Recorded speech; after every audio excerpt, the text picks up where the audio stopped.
Before time had breath, there was only the deep and the spirit.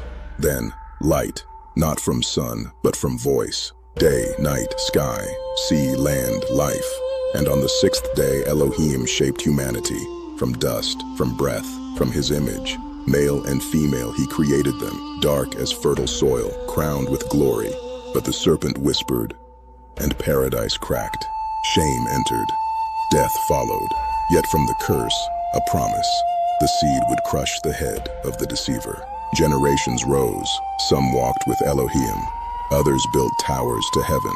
Wickedness flooded the earth, until only one heart remained upright. Noach, righteous in his generation. He built an ark while the world laughed. Then rain fell, not for days, but for moons. The deeps broke open. The skies poured. All flesh perished, except those under the covenant of wood and pitch. When the waters stilled, a dove returned with green hope. But soon, pride rose again. At Babel, they said, "Let us make a name for ourselves." So Yah confused their tongues and scattered them, from chaos to covenant, from silence to promise. This is Genesis. Now Yahuah said to Abram, "Go from your country."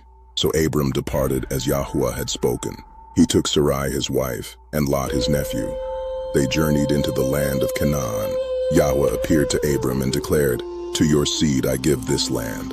Abram built an altar there to Yahuah. There was a famine in the land. So Abram went down to Mitzrayim to sojourn. Pharaoh's princes saw Sarai. She was very beautiful. But Yahuah plagued Pharaoh's house because of her. Pharaoh rebuked Abram and sent them away in peace. Sarai gave her handmaid Hagar to Abram. Hagar conceived and despised her mistress. An angel of Yahuah found Hagar by a spring in the wilderness. He said, "You are with child. Call his name Yishmael, for he shall be a wild man, his hand against all." When Abram was 99 years old, Yahuah appeared and said, "Walk before me and be blameless. I will make my covenant between me and you. No longer shall your name be Abram, but Avraham. And Sarai shall be Sarah, mother of nations." On that very day, Avraham circumcised every male in his house. 3 men stood before him at Mamre. Avraham ran to meet them. He offered bread. Sarah laughed within herself. "Shall I bear a child at my age?" Yahuah said, "Is anything too hard for me?" Then the men looked toward Sedom. Yahuah said, "The cry of Sedom is great." Abraham pleaded, but not even 10 righteous were found. At dawn, the angels urged Lot, "Flee, do not look back." Lot's wife looked and became a pillar of salt.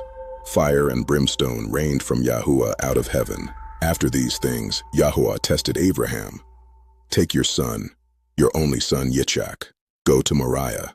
He bound Yitzhak and laid him on the altar. Just then, the angel of Yahuah cried, "Do not stretch your hand against him." Abraham saw a ram caught in thorns. He offered it instead. And Abraham called the name of that place Yahuah Yireh. Now Yehudah went down from his brothers. Tamar, widowed twice, waited.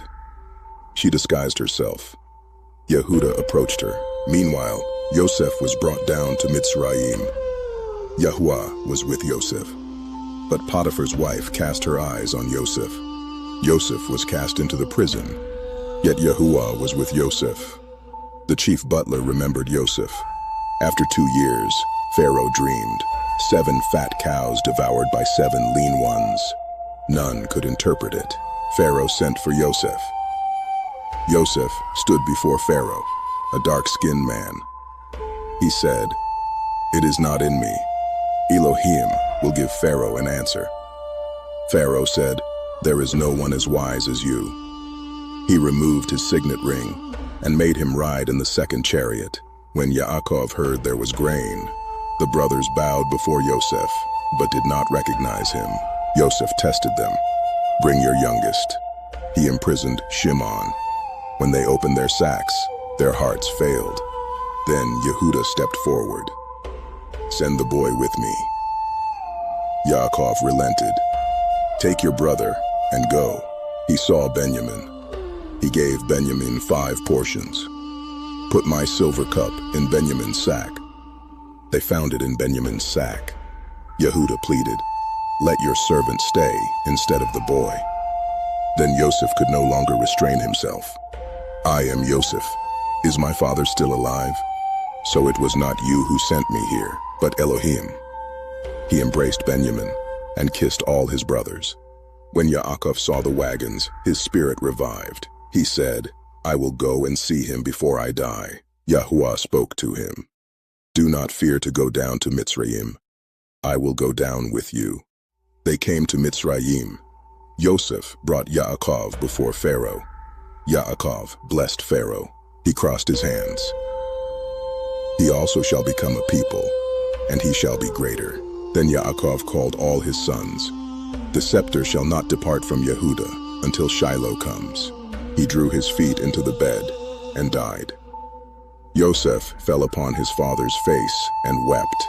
So Yosef went up, a very great company. They buried him as he commanded. Yosef said, "You meant evil, but Elohiym meant it for good. Yahuah will surely visit you." So Yosef died and placed him in a coffin in Mitzrayim.